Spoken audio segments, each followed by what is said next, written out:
Hi, I'm Allison, and this is week 1 of my weight loss challenge. Let me break it down for you. I'm 43 years old. I'm pre-diabetic. Starting weight is 296.1 pounds. My lifetime high has been 320 pounds. I started this journey or challenge February 1st, 2025. I started out way too ambitious, and I thought I was going to start 75 hard. On the 2nd, I regrouped, and I kept the parts of the challenge that I thought would work for me. That was mostly the diet.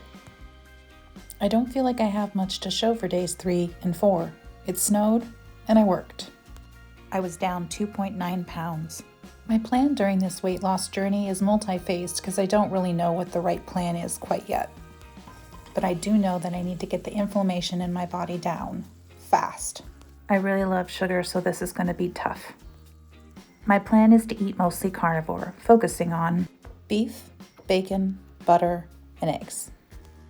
These will be my major food groups until my eczema clears, and then I'll start to introduce whole foods like vegetables and grains until I can try and isolate what's causing my skin irritation. Now that we've gone over what I'm doing and why I'm doing it, let's talk about how it fits into my life. I work from home, and sometimes I have to travel in for work.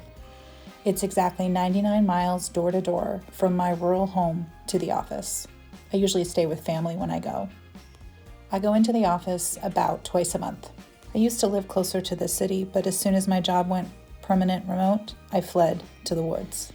The drive is usually an excuse to eat, so this time I did it a little differently, and I chose one food that I would indulge. I realized I have a route. French bakeries, Indian food, Thai food, farm stands, home. This time I made one stop, and it felt a lot different. I kind of felt like I was playing tug-of-war with myself a bit. The meeting I drove into town for got canceled because of inclement weather. So I'm working from my dad's guest room.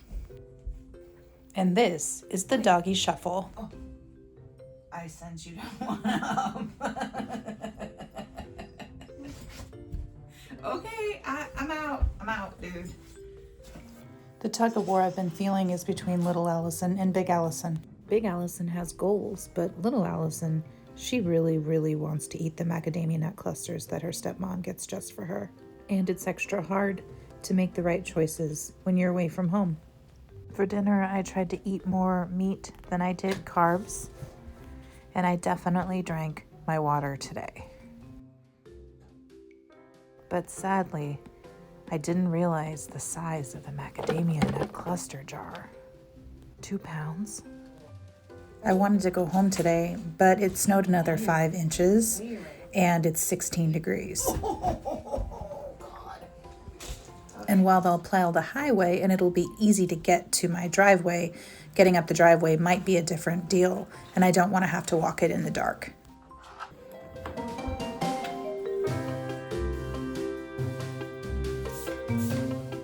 I want to show you this. This is not sponsored.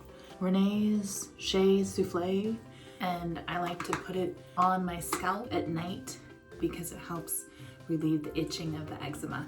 So it's just a really great smelling scalp oil. Again, not sponsored.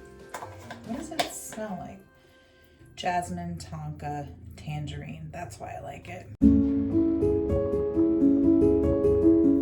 So, how does the data say I did? I put on my continuous glucose monitor the morning of day 3, and I only have 4 days of data to show you in this video. Day 3, I mostly fasted. And the dip you see in the middle of the night is what they call a pinch low. It was caused by the position of my arm as I slept, and I actually took my blood glucose in the middle of the night to make sure it wasn't that low, and it wasn't. What you see off to the right at the end of day 4 is 3 chocolate chip cookies. You can see that day 5 and 6, my body and blood sugar was a mess. The morning of day 5 was okay because I hadn't arrived at my dad's place yet. But then I started eating food to go and macadamia nut clusters and being stressed and staying in my childhood home. So yeah, it was a rough couple days.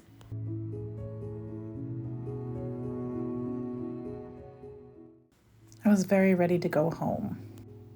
I learned that environment has a ton to do with decision making, and being away from home makes it tougher. Fasting seems to be easier for me right now than deciding what to eat.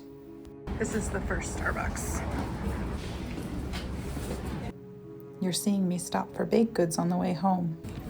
They weren't that good. Wearing a continuous glucose monitor really caused me to group my eating and balance my sweets with protein. It seemed easier to reduce my snacking when I saw a graph related to my eating. And I definitely wanted to secretly eat, hiding it from the world, but I can't hide it from a continuous glucose monitor. So while I suspect that I have not lost any weight this first week, I have learned a ton and I'm still trying, and that's what matters. Every moment is a chance to start fresh and make a new decision. And every hour that passes where I can fast is an hour that my body is healing. I have no idea where this journey is going to take me, but I hope you'll join me. Thank you for sticking with me to the end. Please remember to hit that like and subscribe, and I'll see you next week.